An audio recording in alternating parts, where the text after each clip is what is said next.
evening. Here's Top News English newsletter starting with headlines. Military operations continue. More terrorists killed in several areas in Syria. Syrian Foreign Ministry states that Syria condemns terrorist attacks against Lebanese army. ISI's terror of Lebanese army troops calculated. And Israel detains 12 Palestinians in East Jerusalem. Welcome to details. Military operations continued on Monday, killing more terrorists in several areas around the country. Army units killed many terrorists and injured others in Al-Fusul al-Arba'a and Al-Bashir streets and near Nestle factory in Khan al-Sheikh in Damascus countryside. Army soldiers killed number of terrorists, injuring others, and destroyed their vehicles during targeting their gatherings in Daraa countryside. Syrian troops gained control over some areas in Khan Tuman in Aleppo countryside after killing many terrorists. They were making it as a fort. Army units destroyed a vehicle gathering of terrorists in Anadan and 9 vehicles with all the terrorists inside in Hanano, Ma'arat al-Artaq and Handarat, a military source said. An army unit fought terrorist groups' infiltration attempt from Unq al-Hawa and Rahum villages toward Maksar al-Husn village in Homs countryside. An army unit killed and injured all members of an armed terrorist group surrounding Tel al-Ghazal in Idlib countryside. A source in Hama police command said that terrorist groups committed a massacre against a family in Al-Mzera'a town in Al-Salamiya countryside, killing 7 brothers, among them children and women, and injuring 4 others. It pointed out that the armed groups stole the family's properties. The source stressed that the injured were hospitalized to Salamiya and Hama national hospitals. Earlier, a terrorist group perpetrated a massacre against the residents of Texas village in Hama countryside, killing 3 women and injuring another woman and kidnapping a man from the family.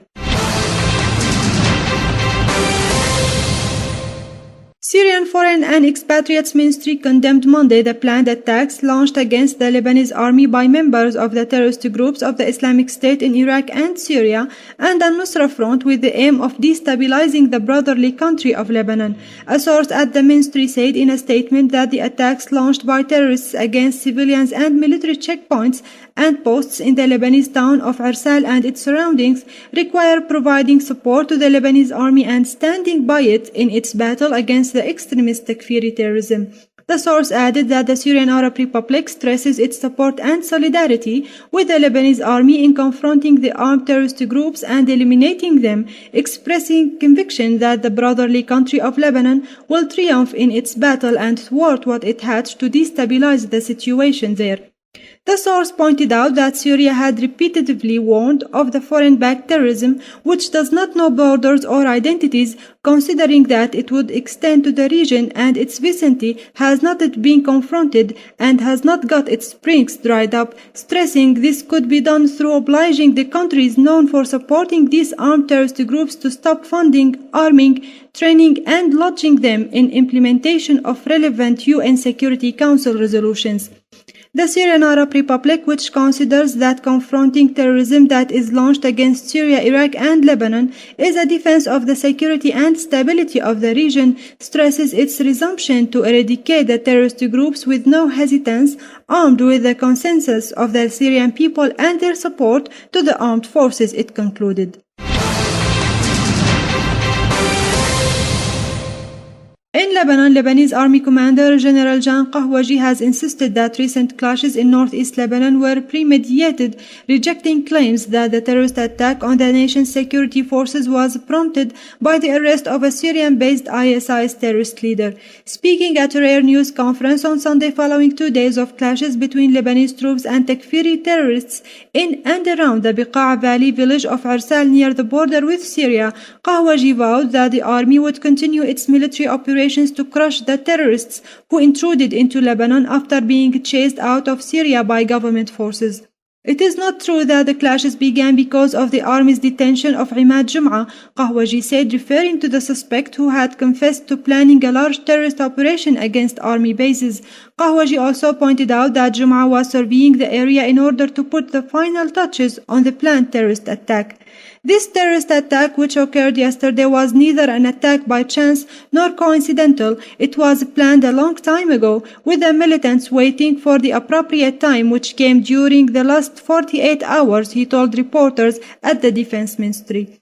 Kahwaji further emphasized that the attack was meticulously planned, as evidenced by the swiftness of the terrorists in surrounding bases and taking captives. He confirmed that 10 Lebanese army soldiers had been killed and 25 wounded, with another 13 soldiers missing and likely taken captive by the foreign-sponsored insurgents. An additional soldier was killed following the news conference, bringing the total death toll to 11, while the number of those wounded and missing climbed to 30 and 15 respectively.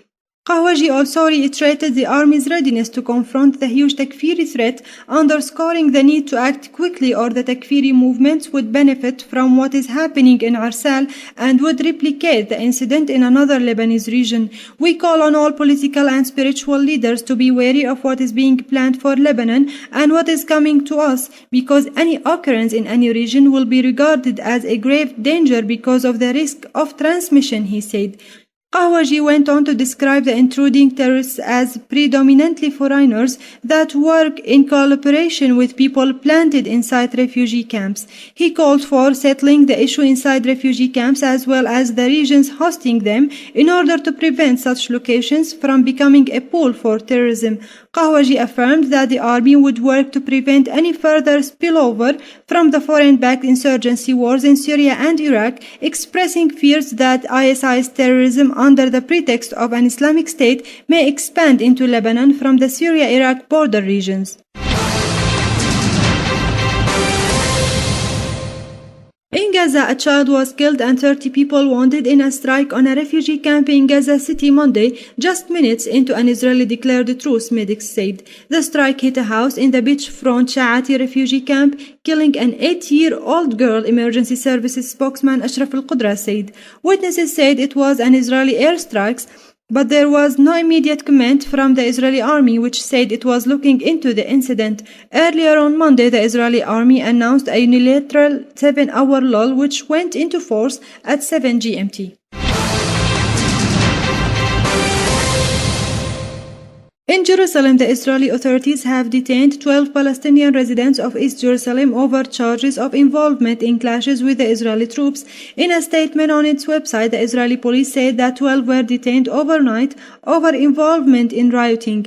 Tension has gripped the holy city since Israel unleashed a military offensive against the blockaded Gaza Strip on July the 7th. At least 1,823 Palestinians, mostly civilians, had been killed and 9,420 wounded in unrelenting Israeli attacks since then.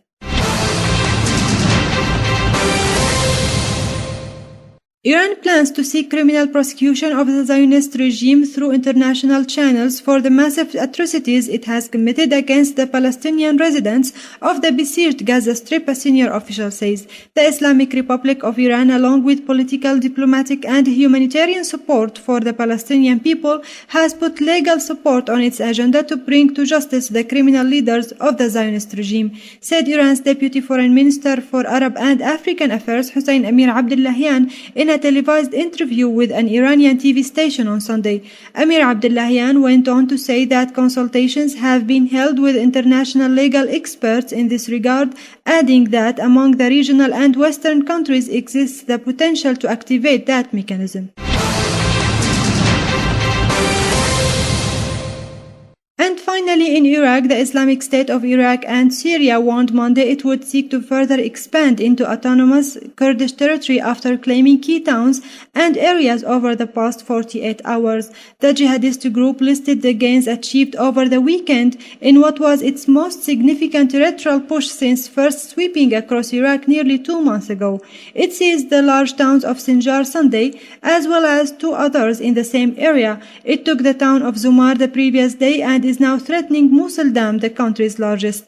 The Kurdish government has not provided casualty figures nor commented on reports that several Kurdish Peshmerga fighters were captured. The areas ISIS fighters took were regions the Peshmerga moved into the initial chaos that saw government soldiers retreat in the face of the jihadist offensive launched on June the 9th. The latest fighting in Nineveh province means that the Peshmerga have largely pulled back to the old borders of their autonomous region. It also allows the ISIS men to move easily between Iraq's second city of Mosul, which they overran on June the 10th, and the Syrian border.